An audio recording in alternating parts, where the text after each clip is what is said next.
Bonjour à tous et bienvenue dans ma nouvelle vidéo. Dans cette vidéo, je vais vous parler des aliments qui sont mauvais pour notre organisme, qui doivent être éliminés de notre régime alimentaire et comment ils affectent négativement notre santé. Vous connaissez tous l'expression « nous sommes ce que nous mangeons ». Tout ce qui entre dans notre organisme, nos cellules, nos organes, notre corps sont construits à partir de ceci. Très souvent, nous ne pensons pas à ce que nous mettons dans notre bouche. Nous ne le faisons pas consciemment. Comme vous le savez, l'alimentation moderne est créée plutôt pour simplifier et faciliter la vie des gens, mais pas forcément pour améliorer la santé. Dans un supermarché classique, il y a environ 70% de produits alimentaires qui sont pas bons pour la santé et certains parmi eux sont très nuisibles pour notre santé. Il faut choisir très consciemment ces produits alimentaires. Une alimentation saine et équilibrée est un investissement dans notre santé, dans notre vitalité et notre longévité, car notre santé est primordiale et tout le reste est secondaire. Alors, on passe à la liste que j'ai préparée pour vous des 6 aliments qui sont mauvais pour la santé. Le premier aliment, c'est la levure. Peut-être vous avez probablement entendu des dangers du pain à la levure, mais vous pensez que ce n'est pas si dangereux parce que nos grands-parents ont toujours mangé ce genre de pain. Toutefois, le type de levure utilisé aujourd'hui pour la fabrication des produits de boulangerie est de plus en plus toxique et sophistiqué. En plus du fait que la levure elle-même est très nocive, les fabricants y ajoutent le chlorure de chaux, autrement dit le chlorure de calcium, ainsi ils la traitent avec des plastifiants spécieux. Et là, tout cela peut contribuer au développement de diverses maladies. Et même si vous prenez de la levure de boulangerie pure, elle n'améliore pas la santé. Dès que la levure pénètre dans l'organisme, le processus de la fermentation commence dans les intestins. La microflore saine meurt, ce qui affaiblit notre immunité. Cela contribue également à l'apparition de la candidose et de la dysbiose intestinale. En plus, la levure acidifie notre organisme et elle contribue à l'accumulation de toxines. Un autre triste fait que la levure ne meurt pas à des températures élevées. Ce qui signifie qu'elle est capable de manifester ses pires propriétés dans le corps humain, même après la cuisson. Je pense que la plupart d'entre vous savent que pour l'activation de la levure, il faut du sucre.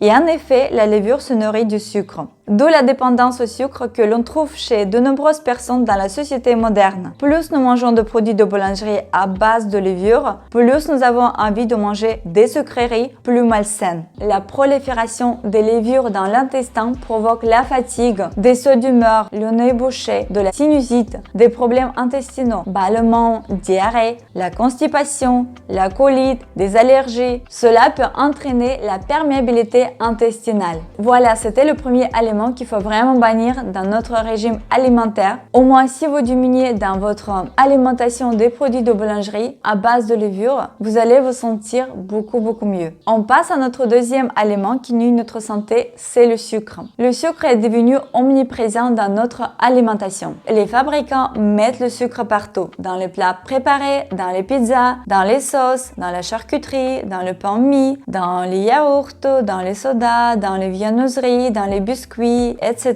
Le sucre se cache sur les étiquettes sous les noms sucre, sucre de canne, sirop de maïs, fructose cristallisé, dextrose, vesou, fructose, glucose, maltose, saccharose, etc.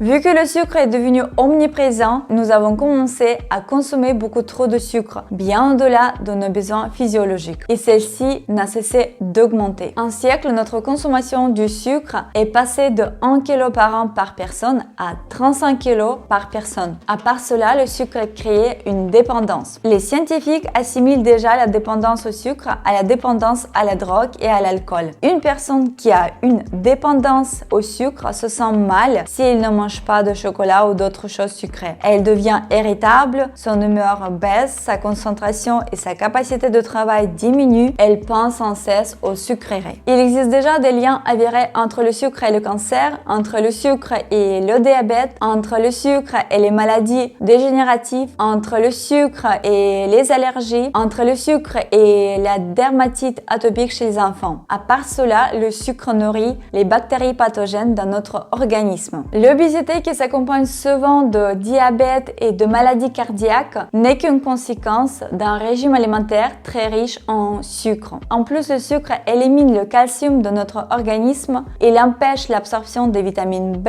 affaiblit l'immunité, accélère le vieillissement prématuré de tout l'organisme, affecte négativement le cerveau et provoque également de la dépendance. Le sucre provoque le syndrome de l'intestin irritable et la colite spasmodique, les maladies auto-immunes, les troubles hormonaux, la candidose, les maladies cardiaques. Au même titre que le sucre, j'aimerais inclure un produit aussi nocif pour notre santé, ce sont des boissons gazeuses, autrement dit les sodas et les boissons énergisantes. Ces boissons contiennent beaucoup de sucre, de caféine, de colorants, de conservateurs et d'exhausteurs de goût. Tous ces produits chimiques s'accumulent dans notre corps et tout cela entraîne des conséquences horribles. Il est strictement interdit aux personnes souffrant de problèmes cardiaques de consommer de boissons énergisantes. Lorsque vous consommez des boissons gazeuses, et pire encore, lorsque vous en achetez pour vos enfants, vous empoisonnez tout simplement votre corps et vos enfants. De telles boissons devraient devenir tabous. Elles contiennent également du fructose qui augmente notre appétit et notre corps n'entend tout simplement pas l'hormone lectine, l'hormone de satiété qui contrôle notre appétit. Lorsque nous mangeons et buvons des boissons gazeuses,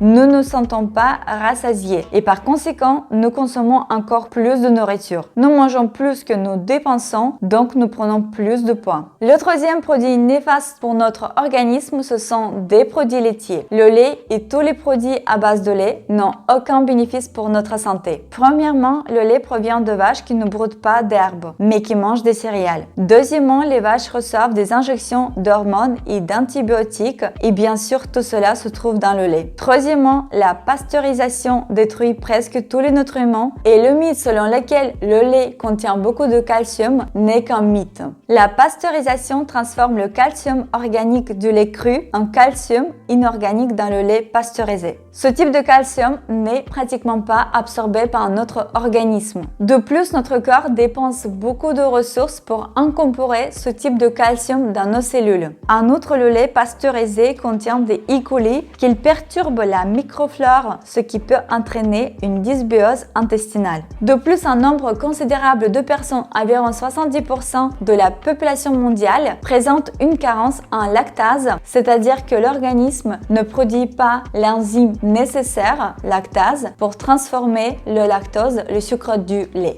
Ainsi, le lait provoque les bâillements, les flatulences, la constipation, le diarrhée, des éruptions cutanées. Si nous regardons les animaux, aucune espèce biologique de mammifère ne boit le lait maternel d'autres animaux. Il s'agit aussi de la mauvaise attitude envers les vaches. Les vaches sont maltraitées, elles deviennent comme des cuveuses. Les vaches, comme les femmes, ne peuvent pas avoir de lait en permanence. Elles sont donc inséminées artificiellement. Les vaches mettent bas tout le temps pour avoir du lait en raison des cycles de lactation incessants. Le pis de la vache n'a pas le temps de se rétablir. Du pus commence à apparaître par-dessus qui est résistant même à la filtration du lait. La consommation prolongée du lait et des produits laitiers provoque un mucus intestinal. C'est l'une des raisons principales de la présence d'acné sur la peau ainsi que d'autres problèmes de la santé. J'ai arrêté tous les produits laitiers il y a 6 ans et c'était l'une de mes meilleures décisions, mais je pense que je vais faire une vidéo à part entière où je vous parlerai comment je suis devenue vegan. Le quatrième produit qui ne présente aucun avantage pour notre santé et qui est très controversé est la caféine. La caféine est présente dans de nombreux aliments. Il s'agit bien sûr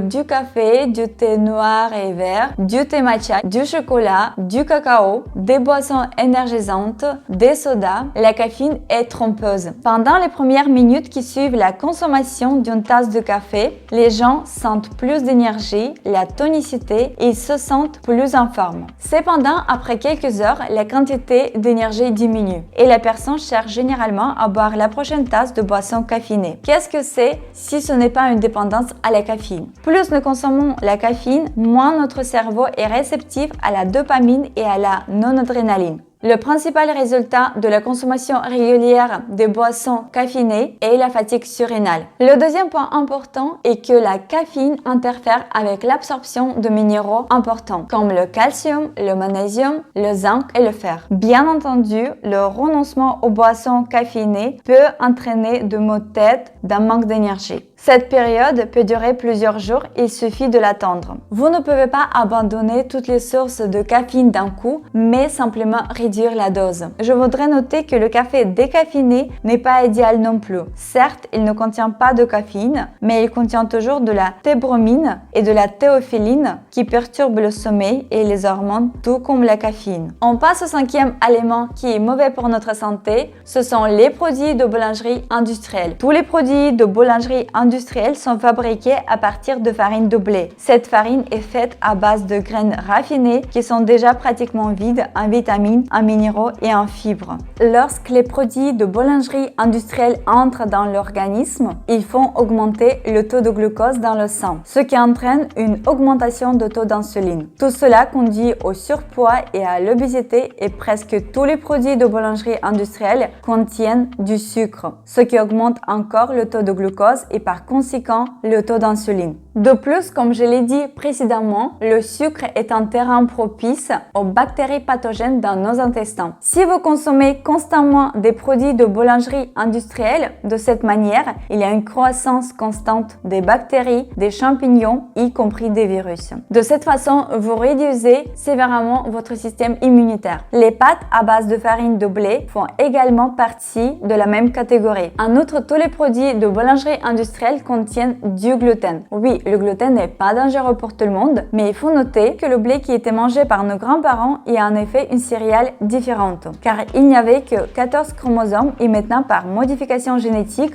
nous mangeons du blé avec 28 chromosomes. Le gluten dérivé du latin signifie colle et dans sa forme pure, c'est une masse grise et collante. Il faut noter que le gluten est l'un des principaux aliments qui provoque le syndrome d'intestin irritable. À part cela, le gluten provoque une inflammation chronique dans l'organisme qui contribue à son tour aux problèmes intestinaux, à l'arthrite, à l'anémie, aux problèmes de thyroïde et à l'eczéma. Le blé agit sur notre corps comme la morphine qui est un puissant stimulant d'appétit. Je vous conseille de réduire votre consommation des produits de boulangerie, surtout industriels, et les remplacer par les produits qui sont faits à base de pois chiches, de sarrasin, d'amarante, de quinoa et vous allez vous sentir beaucoup mieux. Et notre dernier produit qui nuit notre santé, ce sont la viande et toutes ses dérivés. Dans cette vidéo, je ne vais pas aborder les questions éthiques ou écologiques, je vais parler de l'influence de la viande sur notre organisme. Voyons ce qu'il y a de si mauvais dans la viande pour notre santé. Premièrement, les hormones de l'animal tué ne sont pas détruites par le traitement thermique. En pénétrant dans le corps d'une personne qui mange de la viande, il modifie son fond hormonal naturel. Le deuxième fait est que les antibiotiques et les suppléments hormonaux dont les animaux sont nourris passent dans notre corps. La consommation de viande modifie le pH de l'environnement interne de la personne, ce que l'on appelle l'acidification qui affecte négativement le métabolisme de l'organisme. À part cela, la viande crée des conditions favorables à la croissance et au développement de la microflore pathogène dans l'intestin humain. La consommation de graisse animale saturée contenant du cholestérol entraîne l'athérosclérose, les attaques cérébrales, les crises cardiaques et de nombreuses autres maladies.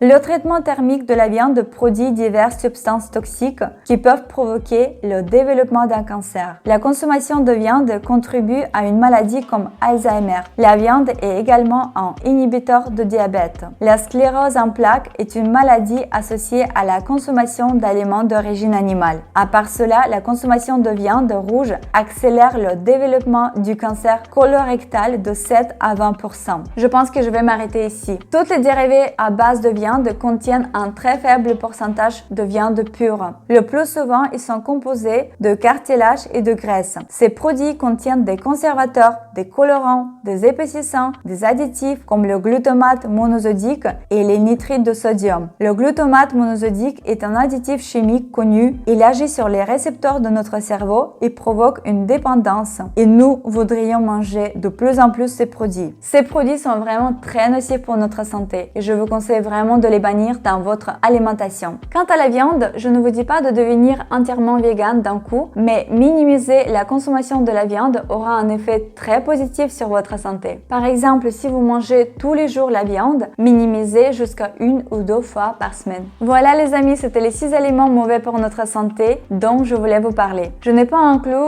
les aliments comme des chips, des plats préparés ultra transformés, des desserts industriels. La plupart de ces produits contiennent beaucoup de conservateurs, d'additifs, d'exhausteurs de goût, de sel, du sucre ou d'autres produits chimiques. Il faut noter que tous ces produits ont été créés pour faciliter notre vie et économiser notre temps. Mais en économisant notre temps, est-ce qu'on se sent vraiment mieux? Est-ce qu'on améliore vraiment notre vie? C'est à vous de répondre. Je vous fais un gros bisou et à bientôt dans mes prochaines vidéos. Ciao!